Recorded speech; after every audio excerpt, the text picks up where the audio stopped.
Hey guys, it's James from Tech Tavern, and today I'm going to be talking about flexible tripods and whether you should buy one or not.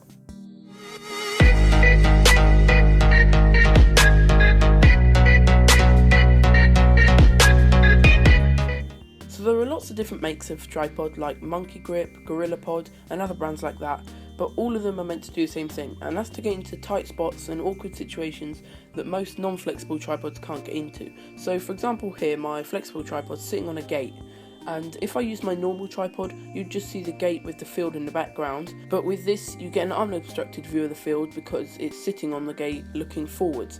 Well, that's the key selling point of them, and I think that's really useful, but it depends on who you are. Now, most of the tripods that you're going to buy have quick release plates, most of the good ones anyway. Now, these can be useful if you want to obviously take your phone off or your camera quickly. Also, most of them have rotatable heads and they have 0.25-inch screws built into them. Now, this is good because even though these don't have fluid heads and spirit levels built in, they offer room for attachments, which is really useful, and if you want to add something like that, you can. One bad thing about this though, and the main reason why you can't really have it as a main tripod, is because of the height.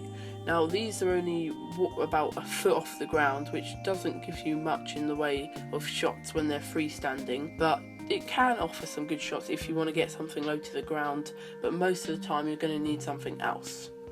So here is an example of a shot that I took on the ground with the tripod. It's just off my bike pedal and it can make for some nice visuals, as you see here.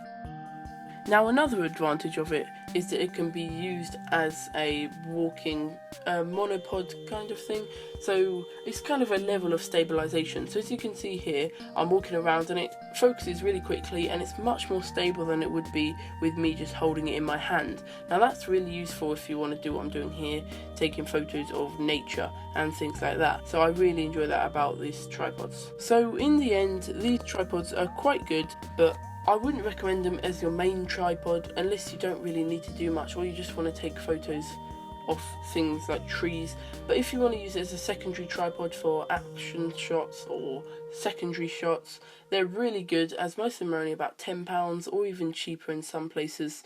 So that is it for the video, guys. I hope you did enjoy. If you did, make sure to leave a thumbs up down below. Please comment anything you'd like to say and don't forget to subscribe for more content. So that is it, and I'll see you on the next one.